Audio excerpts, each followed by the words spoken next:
السلام علیکم۔ آج کا ہمارا ناول ہے ضدی عشق میرا پارٹ 2۔ آئیے چلتے ہیں ناول کی طرف۔ اور ایک چاکلیٹ کیک جس کی بہت ساری لیئرز تھیں سامنے بہت خوبصورت انداز میں رکھا گیا تھا۔ سب کی نظروں میں ستائش تھی۔ واہ بھابی کمال کر دیا، بہت خوبصورت ہے یہ۔ سمیہ بیگم نے تعریف کی تو کشش کا سر مزید فخر سے بلند ہوا۔ آ جائیں سب، نیو ایئر سیلیبریشن کرتے ہیں۔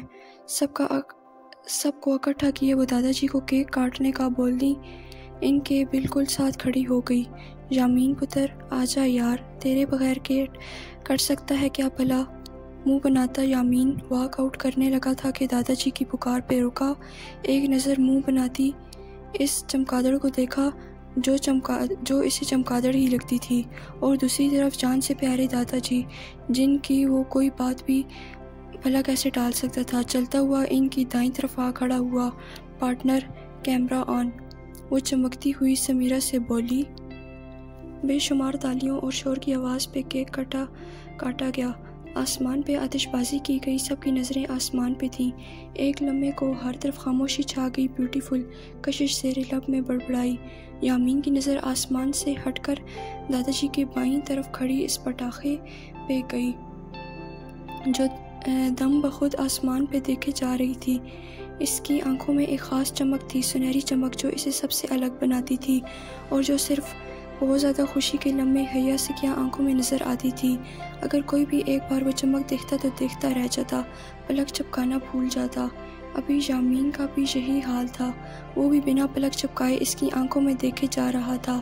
وہ پلٹی اور دادا جی کے ساتھ لگی، خوش ہو رہی تھی۔ مسکراہٹ اس کے چہرے سے ہٹ ہی نہ رہی تھی۔ کٹ کیا ہوا کیک دادا جی کے منہ میں ڈالا، باری باری سب کو کھلاتی جا رہی تھی۔ وہ کھلاتے ہوئے وہ یامین کی جانب بڑھی اور ہاتھ سامنے کیے ہوئے وہ مسکرائے اسے کھانے کا اشارہ کر رہی تھی۔ کشش نے کیک اس کی منہ کی طرف بڑھایا، اسی لمحے یامین نے اس کی کلائی پکڑی۔ کشش کی مسکراہٹ سمٹی۔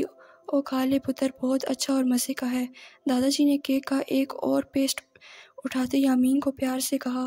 یامین نے اس کے ہاتھ سائیڈ پلیٹ میں رکھا اور وہاں سے نکلتا چلا گیا۔ کھڑوس کشش نے ہمیشہ والا لقب اسے پھر سے دے دیا اور اگنور کرتی باقی سب کی جانب مڑی۔ سیلفی ٹائم، سب کو اپنے ساتھ کھڑا کیا۔ وہ سیلفی لیے جا رہی تھی جبکہ دور اوپر ہی روم کی ونڈو سے یامین لب بھیجتے یہ منظر بڑے ضبط سے دیکھ رہا تھا۔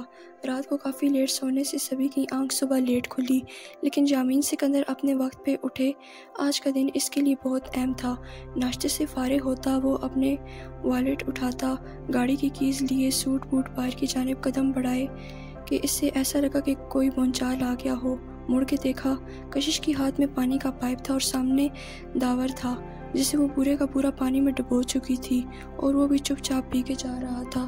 ایک بل بھی نہیں آیا تھا ماتھے پہ۔ اب بتاؤ کہاں تھے رات کو؟ کیا کہا تھا وقت پہ آنا؟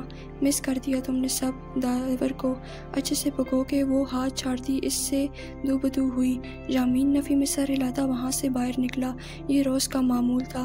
اب تو سبھی عادی ہو گئے تھے، لیکن گاڑی میں بیٹھا یہ ان سب کا نہ کبھی حصہ بنا تھا اور نہ کبھی بن سکتا تھا۔ وہ یامین سکندر تھا، ہر ایک سے الگ، ہر ایک سے جدا، اپنی زندگی میں جینے والا۔ عاشق شمریز کافی دیر سے یامین کا انتظار کر رہا تھا۔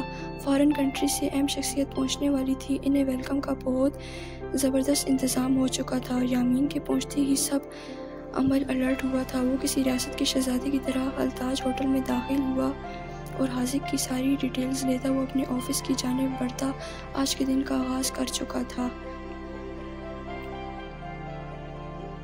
السلام علیکم، پہلی قسط کیسی لگی؟ پتہ ہے چھوٹی ہے، لیکن آپ کے رسپانس پہ آپ کے آگے بڑھوں گی۔ کشش سے مل کر ایسا لگا اس کی شرارتوں کو آپ بہت انجوائے کرنے والے ہیں۔ نت نئے تجربوں سے واقف ہوں گے آپ۔ دھڑکنوں کا محافظ، آخری قسط لکھ رہی ہوں، جسے مکمل ہوگی پوسٹ کر